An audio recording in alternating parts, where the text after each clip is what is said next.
Don Gabriel Boric Font recibió, a propósito del caso Allende, un cuestionario.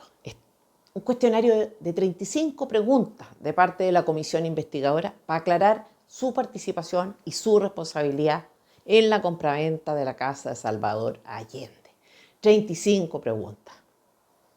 Y antes de decir cuántas preguntas respondió, qué fue lo que hizo con este cuestionario, que es muy interesante, déjenme hacer una advertencia, un paréntesis. A estas alturas, y después de casi 4 años de mandato de Gabriel, yo he tomado la decisión de no tomarlo en serio.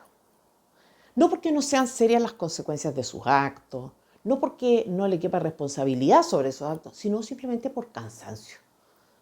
Uno se cansa, termina perdiendo capacidad de asombro y de reacción con un presidente que empieza su mandato indultando delincuentes. Entonces, puso la vara muy alta desde el principio.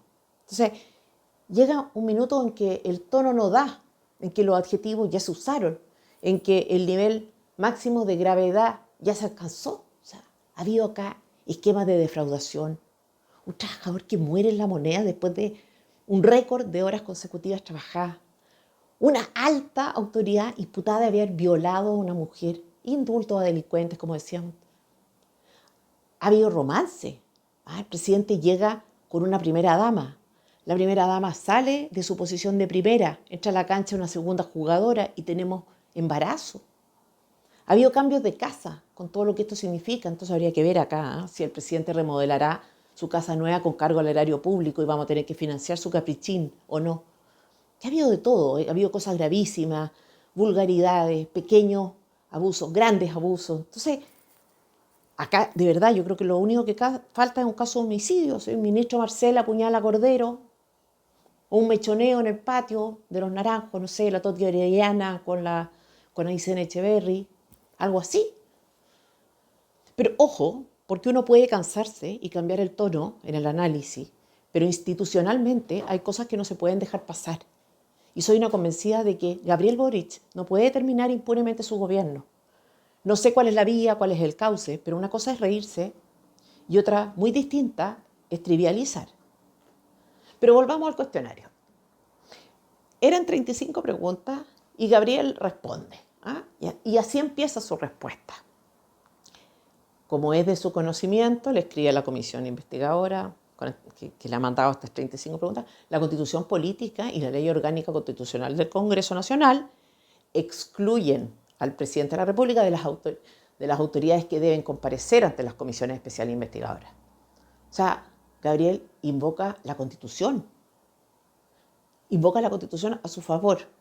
¿Para qué? Para decir que no está obligado a comparecer ante comisiones investigadoras. Y es cierto, la ley no lo obliga. Pero esto es genial, porque lo que está en discusión, a propósito del caso Allende, es la posible o no posible vulneración de una norma constitucional y la participación o eventual participación o responsabilidad del presidente de la República en la vulneración de esa norma constitucional. Entonces, en un hecho que positivamente infringía una norma constitucional. ¿Y qué hace él para eludir este control? Ampararse en la Constitución, pero en un privilegio constitucional, en el hecho de que no le es exigible una determinada conducta. Entonces, ¿qué más puede decir uno de esto? Y la verdad que es un poco peor, porque él podría haberlo hecho de manera frontal, o sea, podría decir no estoy obligado, no respondo. Pero no, él hace como si estuviera cooperando. Entonces, Su Majestad Gabriel señala que la Constitución no lo obliga, pero que, como concesión graciosa, dará respuesta a 2,5 preguntas de las 35 que se le formularon. Ahí está él, se debe a la plebe. Su Majestad, como decía, señala, sin embargo, entonces acá viene la primera respuesta, explicación, que su rol en la adquisición de la Casa de Allende fue acotado. Una cosa como poca. Y esto es gracioso también. Vean lo que Gabriel entiende por acotado. Dice que su rol se redujo a la decisión inicial y a la firma del decreto que autorizaba la compra. O sea, Gabriel es, según sus propias palabras, el de la decisión inicial, O sea, no dice ni siquiera el de la idea, sino el de la decisión. Él decide la compra. Y yo acá de verdad no entiendo cómo comprende el presidente la palabra acotado. Porque cuando lo que se discute es la participación de una persona en un acto constitutivo de delito, excusarse diciendo que la única participación propia tiene que ver con la decisión inicial, no sé, es como una especie de desliz del equipo jurídico del presidente, ¿no? Porque además no da lo mismo quién es el que toma la decisión inicial.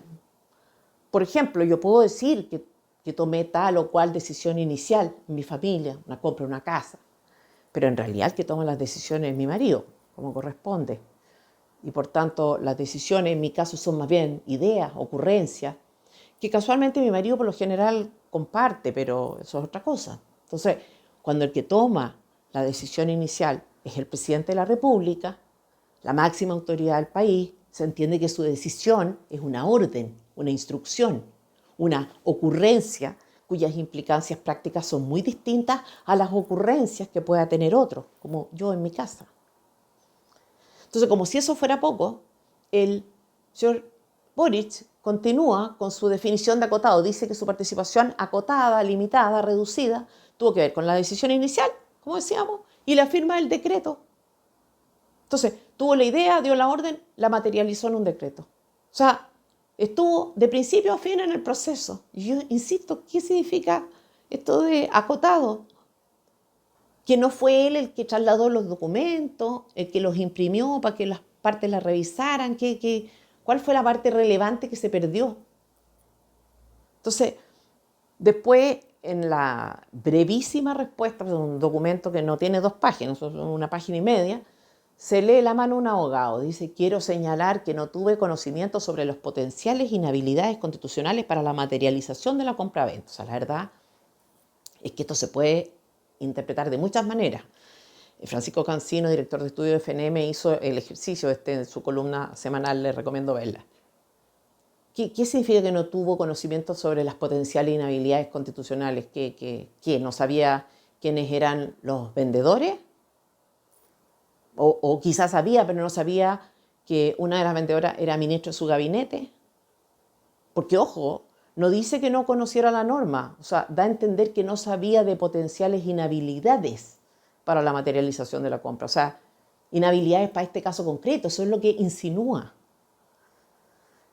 Y después dice que hizo valer responsabilidades políticas a su ministra. Bastante tarde, bastante a presión, y administrativa. ¿A quién? No sabemos. Pero para mí el broche de oro de la respuesta es el siguiente. Dice, se ordenó elaborar un manual de adquisición. Entonces, yo me pregunto, ¿se dan cuenta de la cantidad de problemas que podríamos ahorrarnos con manuales? Con el manual esto no pasaba. O sea, no estaríamos grabando esta columna. La senadora Allende seguiría en su cargo, la comisión investigadora no existiría. Entonces, de repente, si uno se enreda, la solución está ahí, al frente, prístina, luminosa, un manual. Entonces, bueno, cara de raja. En todo caso, acá hay antecedentes.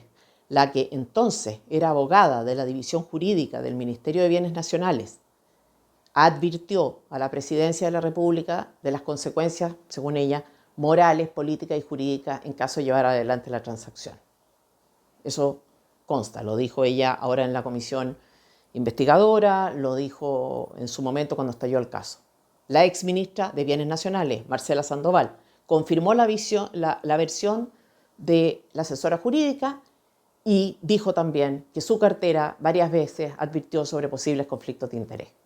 Lo cierto es que estas 2 personas salieron. Entonces, en fin, ¿qué más puede decir uno de esto? Ahora, tenemos otro numerito. Sabemos que a este señor no le importa la economía. Es el hombre de los derechos sociales, el que querría garantizarlos todos y a niveles máximos. Pero eso del cómo, de la plata que se necesita para eso, bueno, eso no está dentro de sus prioridades. De hecho, si ustedes ponen atención, van a ver que cuando habla de economía lo hace para poner trabas, rigidizar, encarecer el mercado laboral, aumentar impuestos. En fin, no hay ninguna novedad en esto. Así y todo, a mí igual me sorprende, porque después de casi 4 años en el cargo, yo me imagino que habrá tenido conversaciones con Marcel del tipo, oye, hagamos esto, en las que el otro le dice, no, es que no hay plata. O sea, yo supongo. O sea, a lo mejor el diálogo no es tan fluido, pero yo me imagino que en más de una ocasión la fantasía de Boric habrá colisionado con la realidad, con el impenetrable muro de la escasez.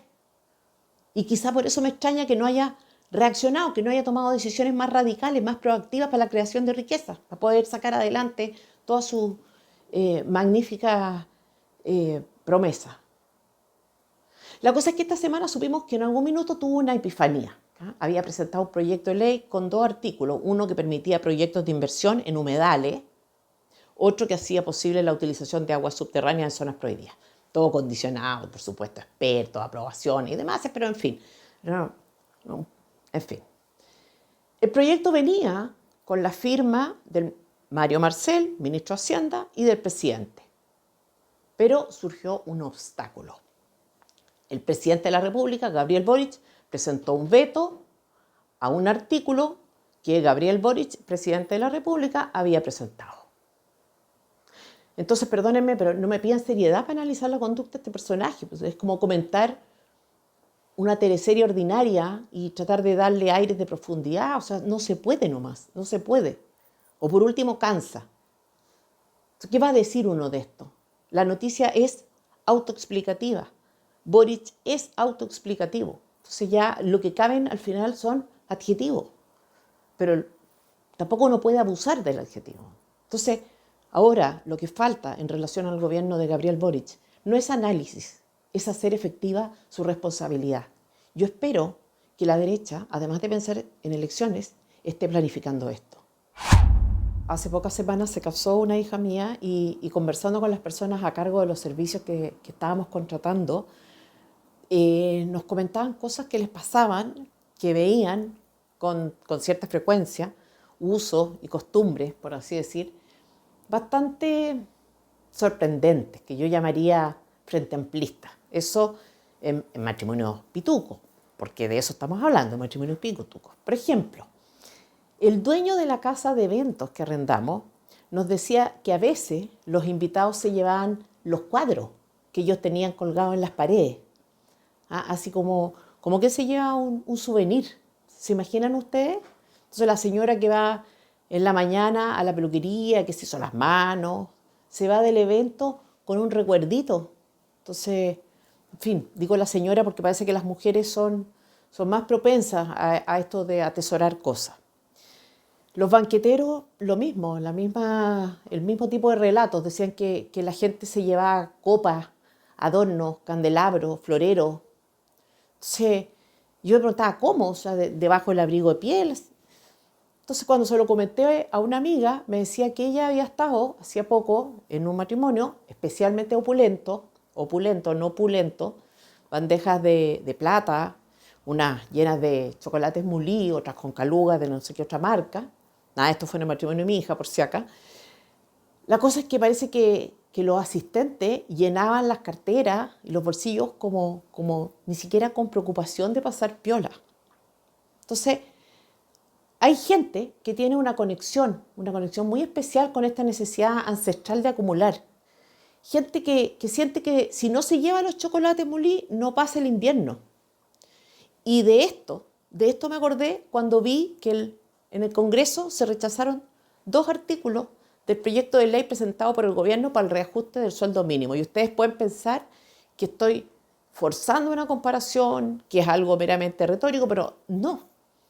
Yo creo que lo que aparece en ese proyecto es un poco como esto de chorearse un cuadro de la casa de eventos. Fíjense ustedes, el Ejecutivo presenta un proyecto de reajuste del sueldo mínimo. No voy a entrar al tema de fondo, solo necesito que ustedes se concentren en eso. El Ejecutivo presenta un proyecto de reajuste del sueldo mínimo. El objetivo del gobierno es, se supone, hacer el reajuste. Pero el proyecto viene con sorpresa. Entonces, ya que van a pedir plata en año electoral para algo que electoralmente es rentable, aprovechan de meter una cuchufletinda. Una cosa que no tiene nada que ver con el sueldo mínimo, una cosita poca. Entonces, se trata de una disposición para que la plata que el Estado asigna, en principio, en teoría, a distintas instituciones para la formación sindical, vaya uno a saber qué es lo que es esto, al menos en un 40%, este fondo ya existe, vaya al menos en un 40% para sindicatos.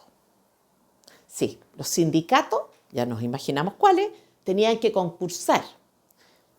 Con esto, pero con esto otro, las opciones de ganar aumentan, porque tienen un mínimo ya asegurado por ley.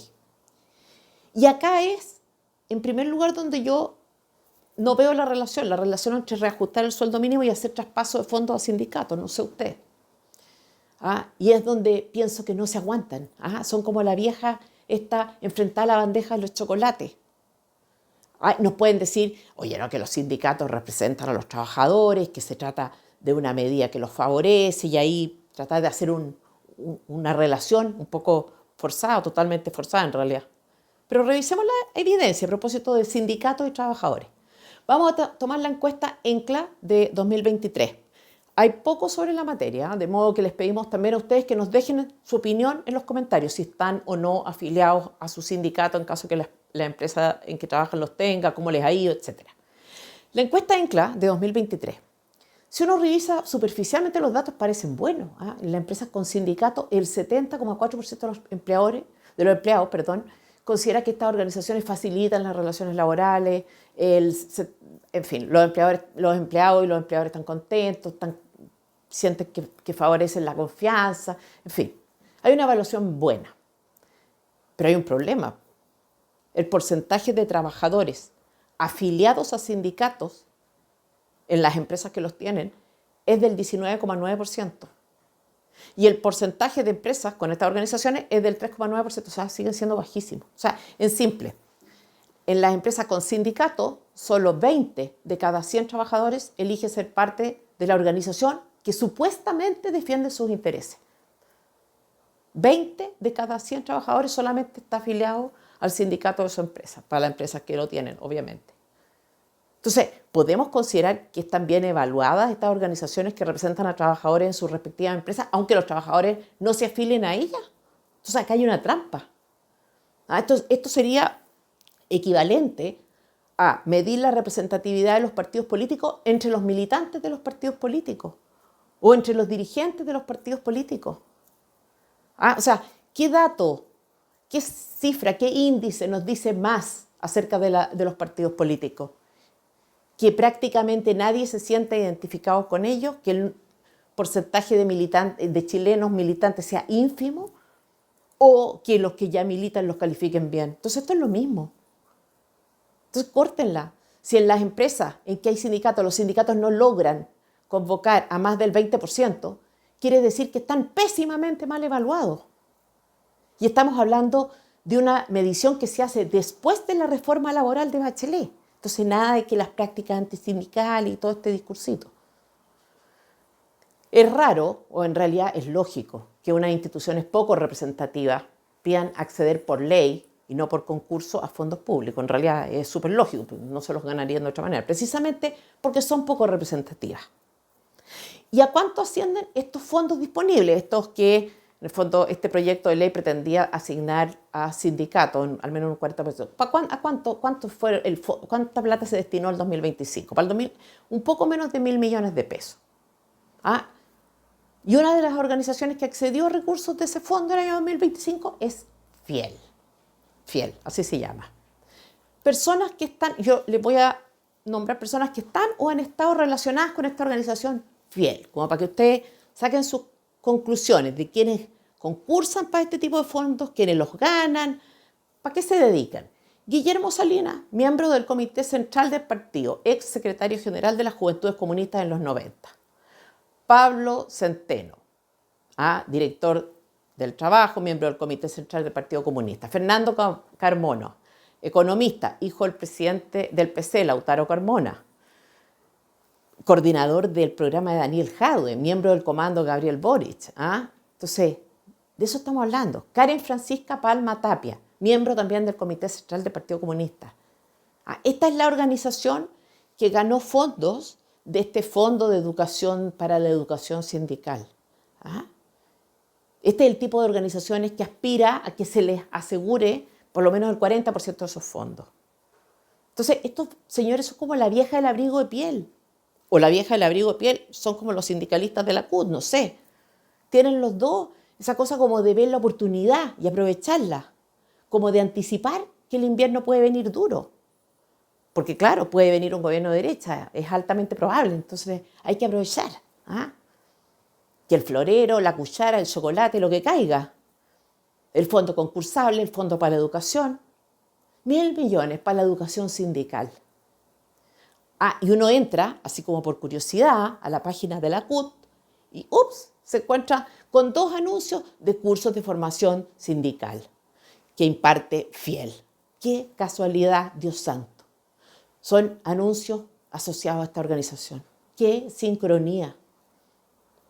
Entonces, es más fácil ahí entender esto de que el proyecto de reajuste de sueldo mínimo venga con esta solicitud a la cola de que al menos un 40% de los fondos disponibles para la formación sindical beneficie a estos sindicatos. Porque son miles de millones. ¿Ah? No es tanta plata desde el punto de vista del presupuesto general de la nación, pero para una organización, para satisfacer la inquietud académica, la vocación pedagógica del Partido Comunista, no está de más. Y así, por aquí, por allá. Hace unos meses, el Libro publicó una información parecida. La ahora candidata comunista, Janet Jara, había repartido a través de la Subsecretaría de Previsión Social más de 4.000 millones, 4.000 millones, a 33 entidades para cursos, otros cursos sobre el sistema de pensiones.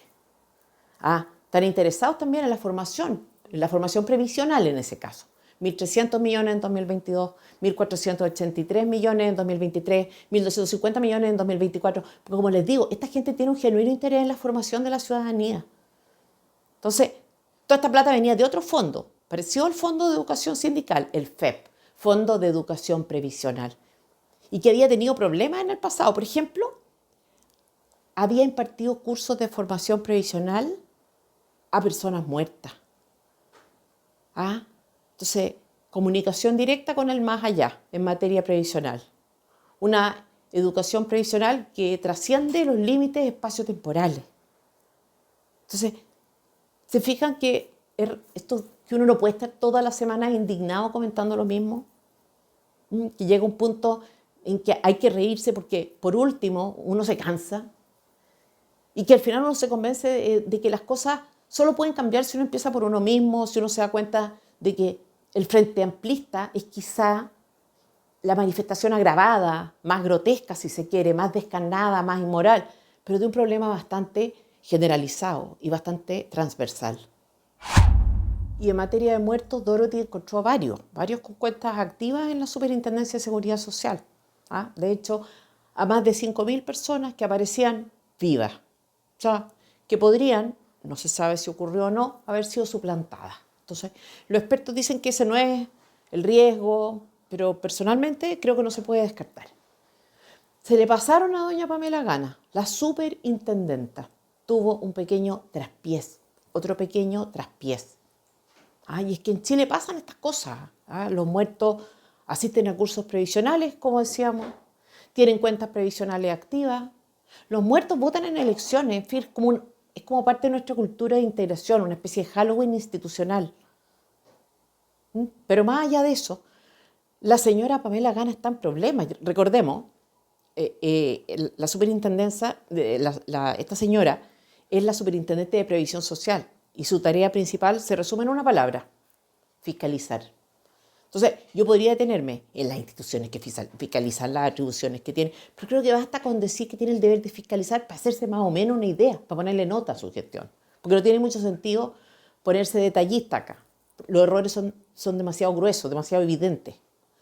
Entonces, para poder contextualizar, yo creo que es necesario repasar algo que pasó más o menos colado, y fue la bochornosa exposición de la superintendente de la Comisión de Salud del Senado.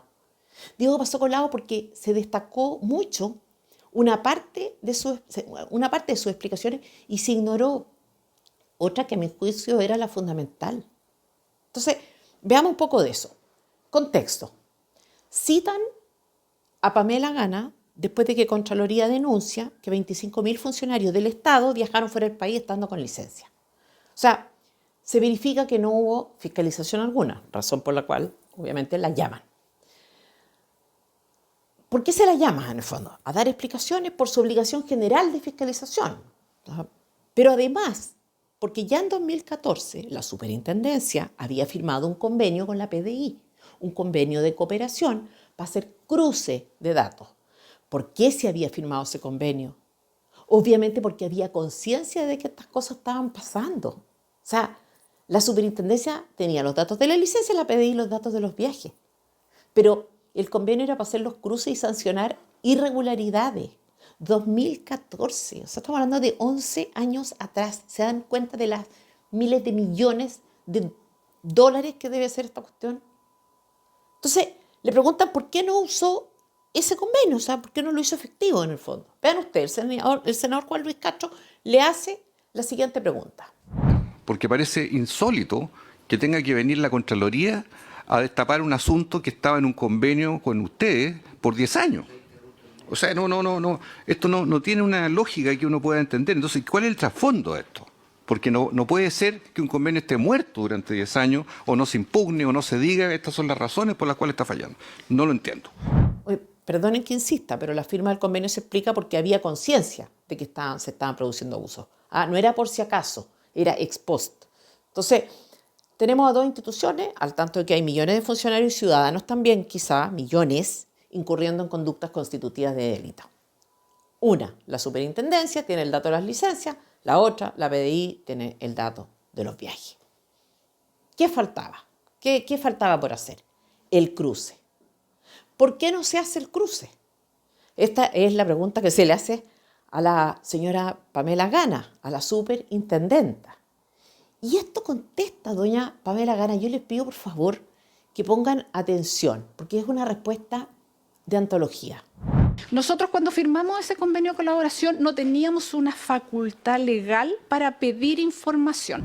Y esto se criticó harto. Dice que no tiene facultad, porque si uno tiene la posibilidad de hacer algo, que es lo que ella dice, es porque tiene alguna facultad.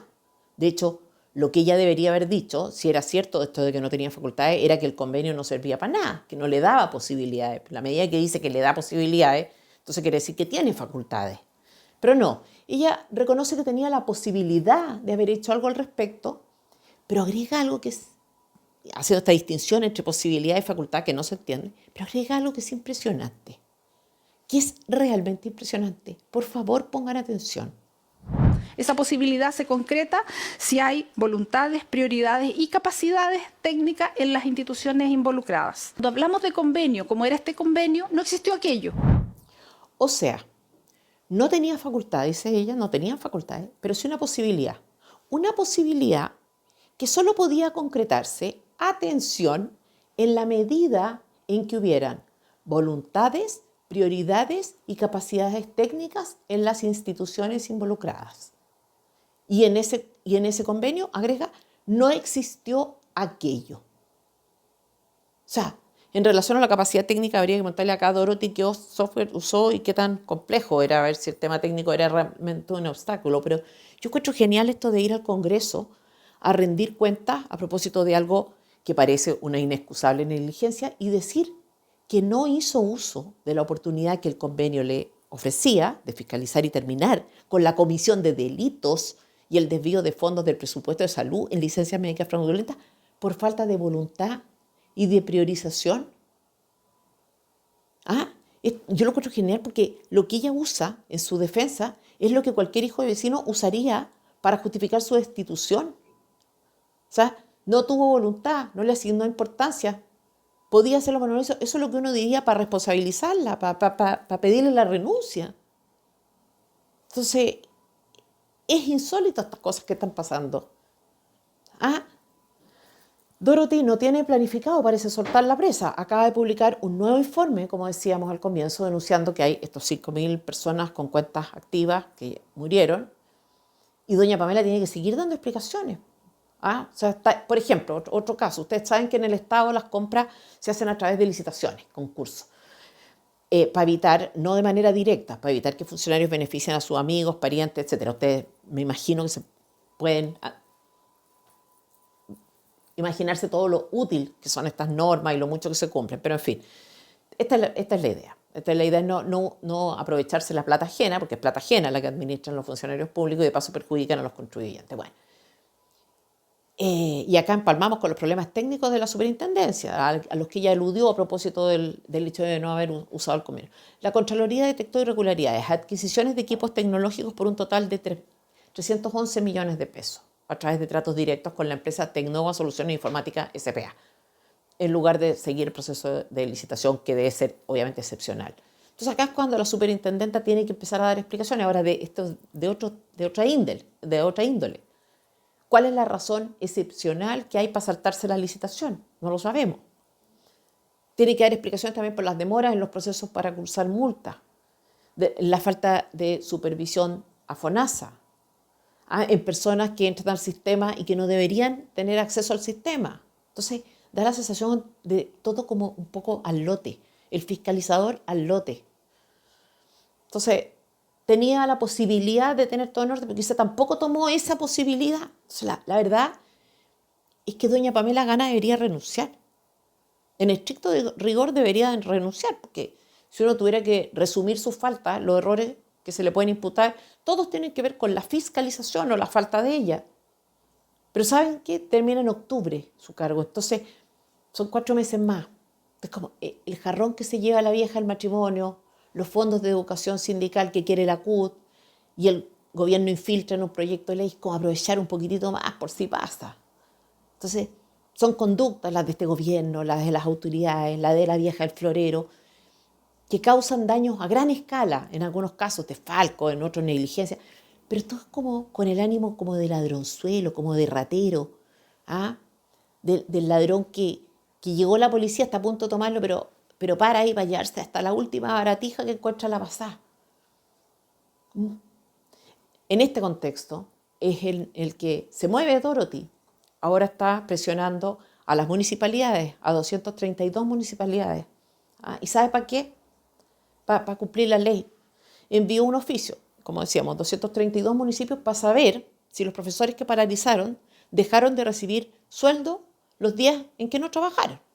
Entonces, ojo, que acá no es que la Contralora esté inventándose normas propias, que esté haciendo de dominatrix, así, tratando de buscar como castigos. Está haciendo cumplir la ley. Entonces, y no cualquier ley, la Constitución, artículo 19, numeral 16, no podrán declararse en huelga los funcionarios del Estado ni de las municipalidades. ¿Y por qué este artículo constitucional? ¿Por qué? ¿Cuál es la lógica? Que las personas que reciben servicio público no tienen opción. De hecho, esta prohibición rige también en algunos casos para el mundo privado, en contextos determinados. Pero para el presidente del Colegio de Profesores, fíjense, don Mario Aguilar, lo de Dorothy Pérez es una operación política. Ella está en una operación política contra los profesores. O sea, lo de ella no tiene que ver con la ley, con la Constitución. No importa que haya ley, no importa que haya Constitución, no importa. Tampoco tiene que ver con el derecho de los niños a recibir servicios y el deber correlativo a los profesores de proveerlo. No, esto es político. O sea, el señor Aguilar dice que Chile, atención, vive una fuerte e inusitada operación política para atentar contra los derechos laborales. Entonces, lo suyo, que es vulnerar normas constitucionales, afectar la educación de los niños, se llama derecho laboral ahora. Y acá no hay que olvidar, cuando aparece un descarado diciendo descaradamente aberraciones, que es porque le resulta, porque funciona, porque el fenómeno del carerrajismo es siempre un fenómeno parasitario, que solo es posible en la medida que alguien alimente la conducta abusiva. Entonces, el presidente del Colegio de Profesores se queja de una operación política en su contra porque su perspectiva es en realidad siempre política. Es que Mario Aguilar es un político. ¿Sabe? Fue parte del movimiento humanista, fundó un partido, funcionario del gobierno de Elwin, candidatura. ¿Sabes cuántas candidaturas ha tenido este señor preocupado de la educación, se supone? A diputado, candidato, 2 veces sin éxito. A convencional constituyente, 1 vez sin éxito. En elecciones municipales, 1 vez con éxito, pero llegó a ser concejal. Entre los 6 que fueron electos salió 4º. O sea, su representatividad es bien discutible. Su condición de político está clara. Y por eso no comprende que hay normas, que hay reglas, que hay otras perspectivas acá en juego, que no sean la política. Entonces, Mientras él hace política, según un estudio del 2024, 1 de cada 5 adolescentes chilenos no hace ni siquiera una hora de actividad física en la semana. Todo va a representar o puede llegar a representar problemas graves de salud para los niños chilenos. De acuerdo a una encuesta del 2022, el 50% de los niños destina más de 4 horas diarias a las redes sociales. Esto puede afectar seriamente su desarrollo intelectual, el desarrollo de su cerebro. En términos de estudios superiores, entre 1990 y 2006, los universitarios pasaron del 53% a 72%. Entre el 2011 y el 2021, el porcentaje universitario baja a 60% y llega al nivel de 1993. Entonces, ¿para qué voy a seguir con los resultados de las pruebas estandarizadas? Pero está todo mal. La calidad de la educación está, en términos generales, más o menos igual o peor que en 2011. Pero yo al menos no recuerdo, a lo mejor hay por ahí, pero haber oído al colegio de profesores manifestar preocupación por ninguna de estas cosas. ¿Para qué decir presentar propuestas? Lo suyo es político. Él está en lo político y por tanto todo lo lee en clave política. Y está en clave en lo político, en desmedro de la educación. Entonces, en fin, doña Dorothy no deja, sin embargo, de publicar informes. Ahora son los fiscales. Fiscales saliendo del país con licencia. 10. Dudas. Vamos a saber quiénes son. Van a investigarse a sí mismos. Son 10 fiscales y 32 funcionarios. Y de la Asociación de Fiscales, una señorita explica que hay que ver minuciosamente cuáles son los casos, porque puede ser que hayan salido con licencia a comprar remedios. Pueden estar fuera de Chile comprando remedios, así como de shopping. Muy normal, muy normal. O sea, ¿quién no va fuera de Chile a comprar un remedio? Entonces, francamente, en todo caso hay que ser justo, porque si usted cree que todos estos operadores políticos que viven de los impuestos de los chilenos, que trabajan en el Estado, son frescos, son flojos, no. Acá hay un grupo que yo llamaría el de los busquillas, el de los movidos. Rodrigo Flores, por ejemplo, abogado, ligado a RN. O sea, ojo, la mayoría de estos afortunados del sector público tienen conexiones políticas, derecha e izquierda. Este señor trabajó con 11 entidades públicas a la vez, de acuerdo a un cruce de información que hizo la segunda. O sea, en un solo mes, asesoría a la municipalidad de Colina, de Calera de Tango, de Curacó de Vélez, Caldera, Chimbarongo, La Ligua, Mejillones, Pitrusquén, Pucón, Santo Domingo, Villarrica.